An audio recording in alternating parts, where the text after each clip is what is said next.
ಯೇಸು ಕ್ರಿಸ್ತನಲ್ಲಿ ಪ್ರೀತಿಯುಳ್ಳ ದೇವಜನರೇ, ಈ ಬೆಳಗಿನ ಜಾವದಿಂದ ನಾವು ತಿರುಗಿ ಮತ್ತೊಂದು ಹೊಸ ವಿಷಯವನ್ನ ಕಲಿತುಕೊಳ್ಳುವುದಕ್ಕೆ ಮನಸ್ಸು ಮಾಡೋಣ.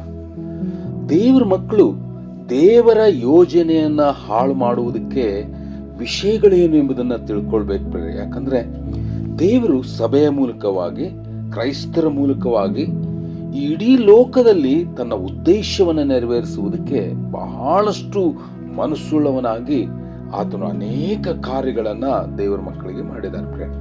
ಆದರೆ ದೇವರ ಯೋಜನೆಯನ್ನ ಅರ್ಥ ಮಾಡಿಕೊಳ್ಳದೆ ಇರುವುದಕ್ಕೆ ಕಾರಣ ಏನಂದ್ರೆ, ಮನುಷ್ಯನು ಸ್ವಬುದ್ಧಿಯನ್ನ ಆಧಾರ ಮಾಡಿಕೊಳ್ಳುವುದೇ, ತಪ್ಪಾದಂತ ವಿಷಯಗಳಿಗೆ ಒಳಗಾಗುವಂಥದ್ದು, ತಪ್ಪಾದ ಬೋಧನೆಗಳಿಗೆ ಒಳಗಾಗುವುದು ಎಂಬುದಾಗಿ ನಾವು ನೋಡಿಕೊಳ್ತೇವೆ.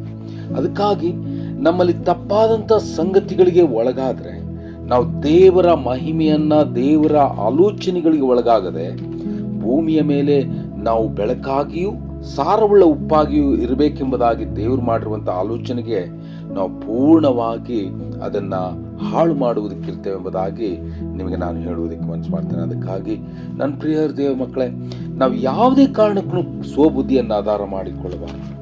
ದೇವರ ಮಾರ್ಗವನ್ನ ಹುಡುಕುವ ಮಕ್ಕಳು ನಾವಾಗಿರ್ಬೇಕು.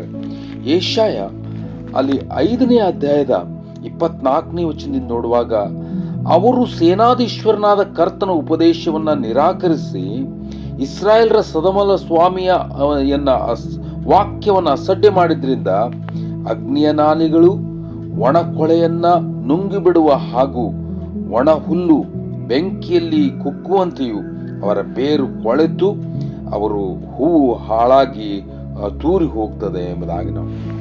ಅದಕ್ಕಾಗಿ ನಾವು ಬಹಳ ಯಾವಾಗ ನಾವು ದೇವರ ಮಾರ್ಗವನ್ನು ಹುಡುಕುವುದಿಲ್ಲ, ಅಲ್ಲಿ ನಾವೇ ಜ್ಞಾನಿಗಳು. ಯೆರೆಮೀಯ 8ನೇ ಅಧ್ಯಾಯದಲ್ಲಿ ನಮ್ಮ ಕಡೆ ಧರ್ಮಶಾಸ್ತ್ರ ಇದೆ, ನಾವೇ ಜ್ಞಾನಿಗಳು ಎಂಬುದಾಗಿ ಅಂದುಕೊಳ್ಳುವಂತ ಮಹಾಜ್ಞಾನಿಗಳು ಎಂಬುದಾಗಿ ನಾವು ನೋಡ್ಕೋತೇವೆ. ಇವರು ದೇವರ ಮಾರ್ಗವನ್ನು ಅಲಕ್ಷ್ಯ ಮಾಡುವಂತವರಾಗಿರ್ತಾರೆ. ಅದನ್ನ ಮೋಸಕರವಾಗಿ ಪ್ರಾಪಂಚಿಕವಾದ ಬಾಲಬೋಧನೆಗೆ ಒಳಪಡಿಸುವಂತವರಾಗಿರ್ತಾರೆ ಎಂಬುದಾಗಿ ಕೊಲೊಸ್ಸೆ 2ನೇ ಅಧ್ಯಾಯದ 8ನೇ ವಚನದಲ್ಲಿ ನಾವು ನೋಡ್ಕೋತೇವೆ. ಅದಕ್ಕಾಗಿ ಕರ್ತನ ಸ್ವಸ್ಥವಾದಂತ ಬುದ್ಧಿಗೆ ನಾವು ಒಳಗಾಗದೇ ಇದ್ರೆ ನಾವು ದೇವರನ್ನ ಪೂರ್ಣವಾಗಿ ಅಸಡ್ಡೆ ಮಾಡ್ತೇವೆ. ಅದಕ್ಕಾಗಿ ದೇವರ ಮಕ್ಕಳು ಯಾವಾಗ್ಲೂ ವಾಕ್ಯವನ್ನ ಪೂರ್ಣವಾಗಿ ಅರ್ಥ ಮಾಡಿಕೊಂಡವರಾಗಿರಬೇಕು. ಯಾಕೋಬ 3ನೇ ಅಧ್ಯಾಯದ 17ನೇ ವಚನದ ಪ್ರಕಾರ ಮೇಲಿನಿಂದ ಬರುವ ಜ್ಞಾನಕ್ಕಾಗಿ ತವಕವುಳ್ಳವರಾಗಿರಬೇಕು. ನಾವು ಯಾವುದೇ ಪ್ರಾಪಂಚಿಕವಾದ ಸಂಗತಿಗಳಿಗೆ ಒಳಗಾಗದಂತೆ ಕರ್ತನ ಮುಂದೆ ನಾವು ನಮ್ಮನ್ನು ತಗ್ಗಿಸಿಕೊಳ್ಳುವಾಗ ಆತನು ನಮ್ಮನ್ನ ಆ ಒಂದು ಮಹಿಮೆಯ ಸಂಗತಿಗಳಿಗೆ ಒಳಪಡಿಸ್ತಾರೆ.